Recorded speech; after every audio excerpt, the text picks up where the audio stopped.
پہلے یہ شیعہ لوگوں کا کام سمجھا جاتا تھا کہ وہ تو کرتے ہی ہیں. اب کچھ سنی بھی اس میدان میں کود پڑے ہیں اور صحابہ کے بارے میں غلط الفاظ استعمال کر رہے ہیں.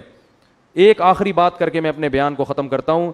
حضرت معاویہ اور ابو سفیان کو یہ فضیلت ہے کہ وہ نبی کے سسر اور نبی کے برادر نسبتی ہیں. ابو داؤد کی حدیث, آپ صلی اللہ علیہ وسلم نے فرمایا ان احق الذی اکرم بہ الرجل ابنتہ او اختہ, فرمایا سب سے زیادہ عزت اور احترام کے قابل وہ ہے جس کی بیٹی یا بہن تمہارے نکاح میں ہے.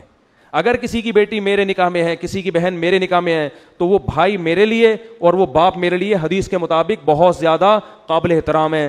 تو آپ بتاؤ جس کی بیٹی یا بہن نبی کے نکاح میں ہو وہ اس امت کے لیے قابل احترام کیوں نہیں ہوگا؟ نبی قیامت کے دن کہیں گے نہیں کہ میرے نسب کا, میری رشتہ داری کا کچھ خیال کر لیا ہوتا, میری رشتہ داری کا کچھ خیال کر لیا ہوتا. آپ کہیں گے ہم علی کی محبت میں یہ کر رہے ہیں. علی کی محبت میں جو کام علی نے نہیں کیا وہ آپ کیسے کر رہے ہو؟ حضرت علی کی 2 لڑائیاں ہوئی ہیں, لیکن حضرت علی نے نہ کسی پر جہنمی ہونے کا فتویٰ لگایا, نہ کسی پر منافق ہونے کا فتویٰ لگایا, نہ کسی پر کافر ہونے کا فتویٰ لگایا. شہداء کے جنازے پڑھے حضرت علی نے, اور پھر آپ حضرت حسن کے بھی اہل بیت میں سے ہیں, ان کے بھی قائل ہو. حضرت حسن نے, حضرت علی کے بیٹے نے, نبی کی حدیث کے مطابق کہ نبی نے فرمایا تھا کہ میرا بیٹا 2 مسلمان گروہوں میں سلح کروائے گا, تو حضرت حسن نے 2 مسلمان گروہوں میں سلح کروا کے اس لڑائی کو ہمیشہ کے لیے ختم کر دیا. تو اب آپ اس کو ہوا کیوں دے رہے ہو؟ آپ کس بیس پر آپ اس کو میڈیا کی زینت بنا کے صحابہ پہ تبرہ کر رہے ہو؟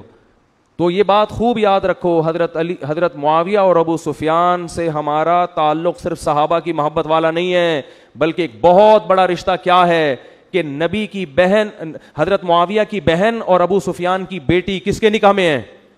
آپ صلی اللہ علیہ وسلم کے نکاح میں. یہ بہت بڑا رشتہ ہے. تو کل قیامت کے دن اگر آپ نے حضرت معاویہ ابو سفیان کو برا کہا تو کل قیامت کے دن نبی اپنی اس حدیث کا حوالہ دے سکتے ہیں کہ تم پر تو اپنے سسر اور اپنے برادر نسبتی کا اکرام. کوئی آپ کا سالہ گھر میں آتا ہے, چائے کا پوچھتے ہو کہ نہیں پوچھتے؟ نہیں پوچھتے تو غیر خاندانی ہوگے نا. تو اللہ کے نبی کہیں گے نہیں کہ سب سے زیادہ خیال تمہیں کس کی رشتہ داری کا کرنا تھا؟ میرے رشتے کا کرنا تھا. تو میں آخر میں اپنی بات دوبارہ بیان کر کے بس ختم کرتا ہوں. جو شخص بھی کسی صحابی کے بارے میں بے ادبی کے الفاظ استعمال کرے گا نا, دنیا میں سب سے پہلا عذاب اس پر کیا آئے گا؟ اس کے چہرے کی رونق اور نور اللہ اس سے چھین لیں گے. عبادت نہیں چھینیں گے, عبادت میں روحانیت ختم. نماز کے درمیان بھی اس کو الٹے منفی خیالات آئیں گے, اور وہ کیڑے نکالنے کا کام پھر ایسا کرے گا کہ ساری زندگی کیڑوں کے علاوہ اس کو کسی کے پاس کچھ نظر نہیں آئے گا. تو مثبت سوچ رکھو, پازیٹو سوچ رکھو.